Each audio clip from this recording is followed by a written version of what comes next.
kits has submitted every single one of those for testing. And I'm extremely proud, and I know the mayor is, of her team for making that possible. It's something, an example we wish other large cities and small cities and other jurisdictions would follow Houston's great example. The mayor, along with Assistant Police Chief Matt Slinkard, who you'll hear from in a moment, along with the hard-working men and women of the Houston Police Department, the Houston Forensic Science Center Chairman, Scott Hochberg, who I've known for many years from his days in the state legislature.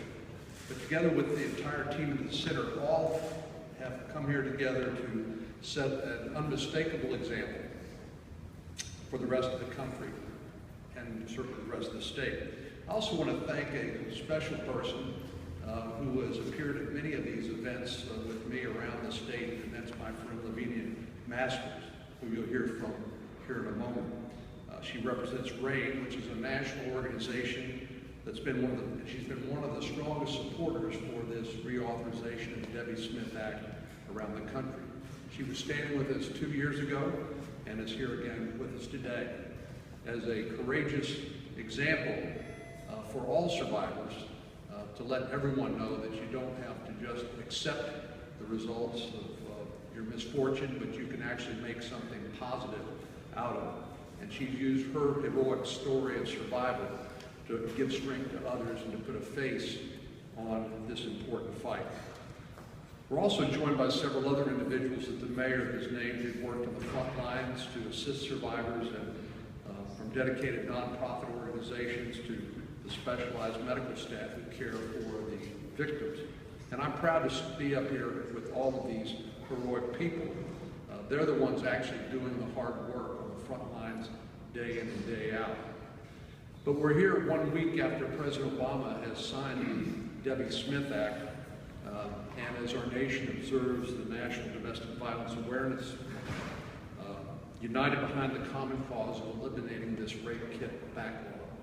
The good news, to put a number on it, is that the amount of money that the federal government is going to be spending toward testing untested rape kits will almost double. It goes from $50 million to $94 million a year. So the Debbie Smith Act is a significant step forward. As the mayor said, this is important to all of us because it can actually rule out people who could not possibly have been the assailant in a sexual assault. But it can also identify the guilty in a way that's almost beyond any contradiction. This reauthorization provides law enforcement with the resources necessary to solve and prevent some of the worst crimes imaginable. Furthermore, this legislation sends a clear message that those who commit these crimes will be pursued and they will be prosecuted. This is and must continue to be a cooperative effort between the federal government, state government, and local partnerships, because the people who commit these terrible crimes travel across state lines and across city limits, so that's why it's so important to have this kind of partnership. No single level of government can do it all by themselves. So Mayor, I just want to say again, thank you for having us here today at City Hall. Thanks for your leadership and that of the City of Houston. We look forward to continuing our commitment to deal with this scourge, and this represents a large step forward in the right direction. With that, I'd like to turn the podium over to Assistant Police Chief Slinkard. Good afternoon. Approximately a little over 2 years ago, I stood here with Senator Cornyn and Mayor Parker and other leaders from the city and survivors. And at that time, I discussed how these survivors were heroes and that jurisdictions needed to do better, I think is how that conversation went. And with the support of important legislation like the Debbie Smith Act, continued support and funding, and without a doubt, the support from our mayor, the senator, all of the elected officials on city council, we were fortunate enough to be able to dig in and put a plan in place in Houston to address, like the mayor said, a decades-long backlog of sexual assault kits. But not only that, we went a step further.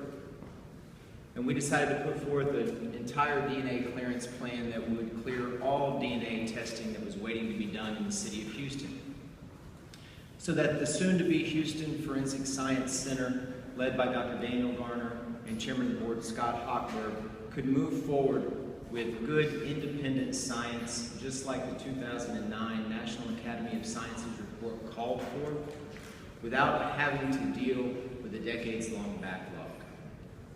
Now, I'm happy to say that we were able to do that with the support of many, many talented individuals, important funding from the city of Houston, and from the federal legislation and grants that are made available to jurisdictions that are struggling. And this is going to continue to be a struggle throughout the nation. But I think we can see now that after digging in and a couple of years of very hard work from the elected officials and from the law enforcement side and from victims groups that we've worked closely with, there's a healthy awakening that's happening throughout the nation. An awakening saying if we get together, the police, the elected officials, the courts, the prosecutors, defense, the victims advocacy groups, we can do better for survivors.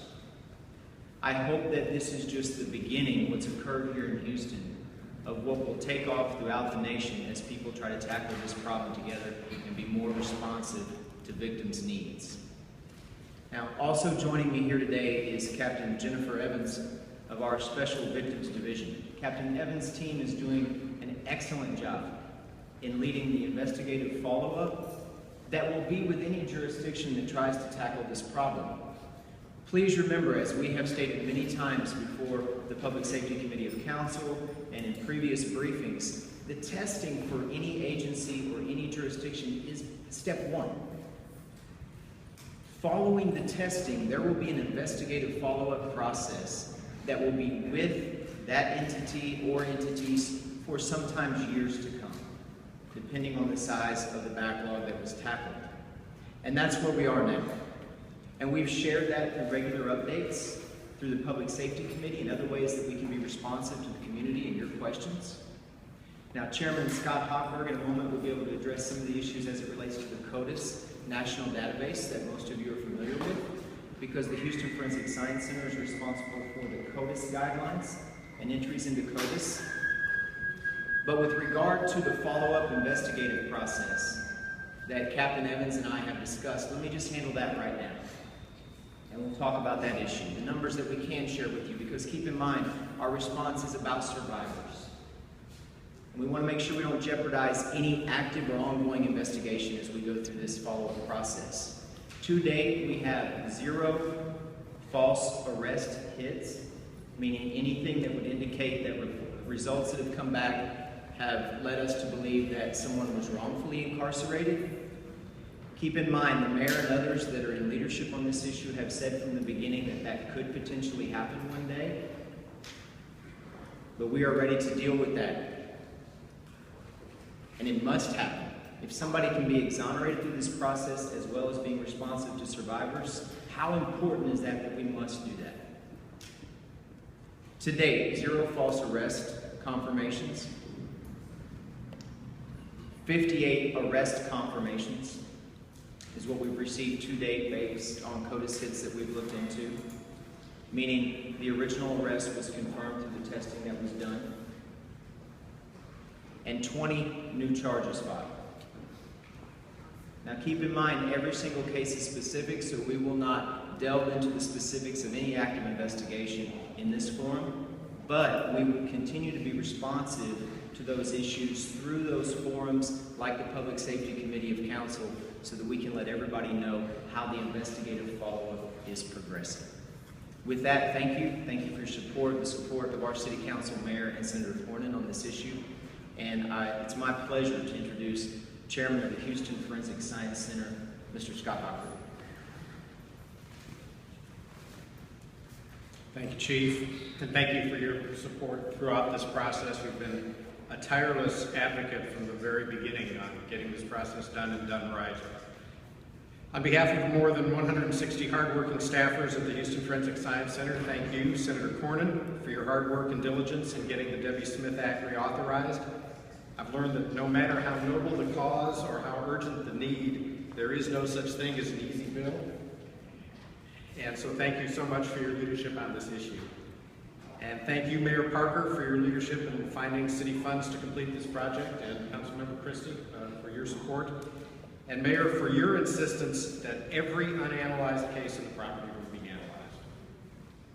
The Debbie Smith Act helped provide $2.2 million in funding that allowed HPD and the Houston Forensic Science Center to test more than 6,600 stored sexual assault kits without falling behind on incoming cases, and to invest the resources to do the required in-house reviews to allow them to be matched to the National CODIS DNA database. We are still in the process of doing those in-house reviews, so I don't have total numbers, but I can tell you that roughly 60% of all cases that were screened had DNA that could be analyzed. Of those, 3,733 have had final review and CODIS entry were eligible, and of those, there have so far been roughly 1,000 that were matched to a record in CODIS.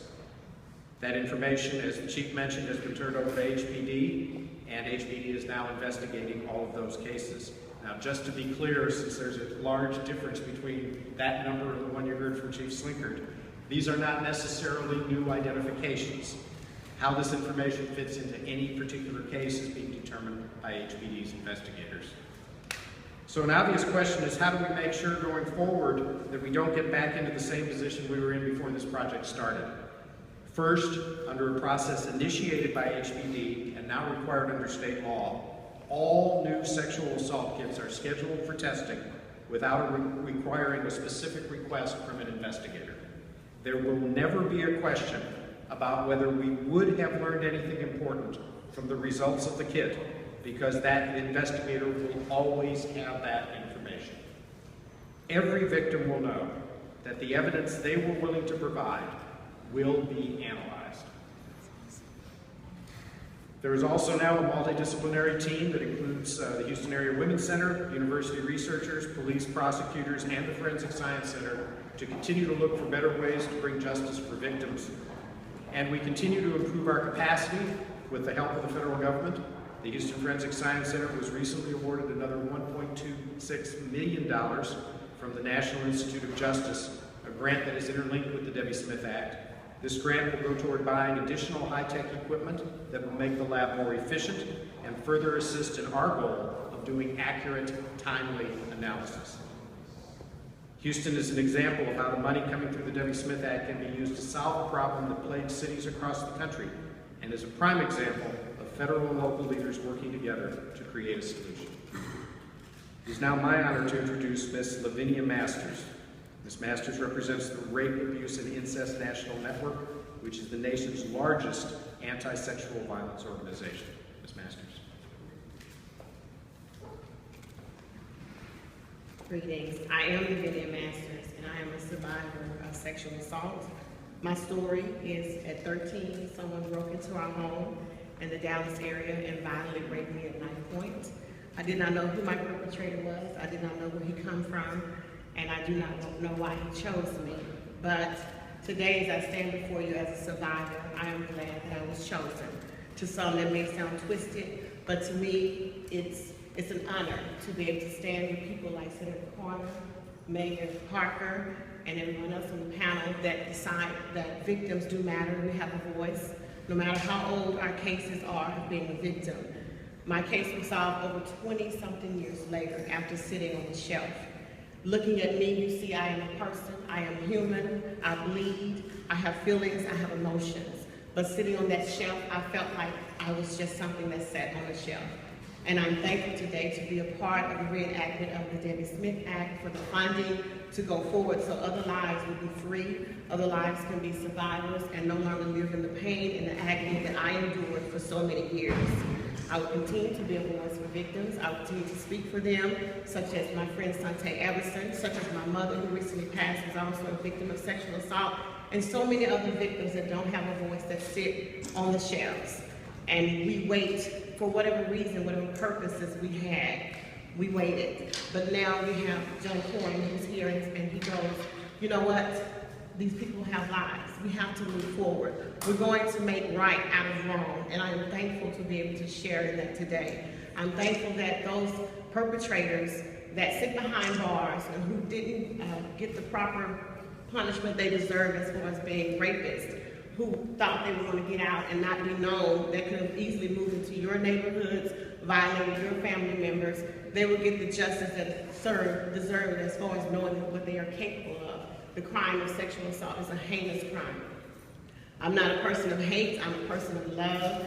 I'm excited about what's going on today, and I'm just overflowed with what is going on in the city of Houston and how they have taken great strides in realizing how important it is to get these kids off of the shelf and put a person with that kid and realize we are people too, we have lives, we need to survive, we need to function properly in society, just like everybody else. Give us that opportunity. So I am so thankful today to be able to share with you guys in this process, and I'm thankful for everyone that's supporting Senator Cornyn and Mayor Parker in these efforts and going forward and saying, no matter how old it is, I know some people even told me, your kid is over 20-something years old, why are you messing with that? It was me that endured the pain. It was me that hung in the balance for over 20 years. It was me to know if I was going to survive that night and who's going to take my life as he cut a smile in my throat. That was me. And so here I stand as a survivor, and I'm going to be a voice for survivors nationwide, all over the world. And I'm going to let you know that there are people too. They have lives. They deserve to be heard. They deserve to survive. They deserve to have justice just like you and I. Thank you.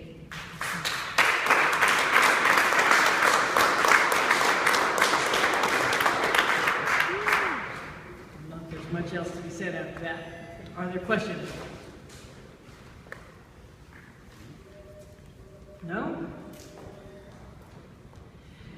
Well, I'm proud that the city of Houston stepped up. I'm proud that the city of Houston set the standard that the rest of the state now has to follow. And I'm proud that Senator Cornyn stood up for the entire United States of America and made these dollars available for jurisdictions across the United States where hundreds of thousands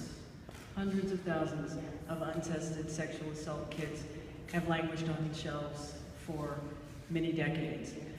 So this is another big step forward. Thank you for being here. Thank you for helping us spread the message.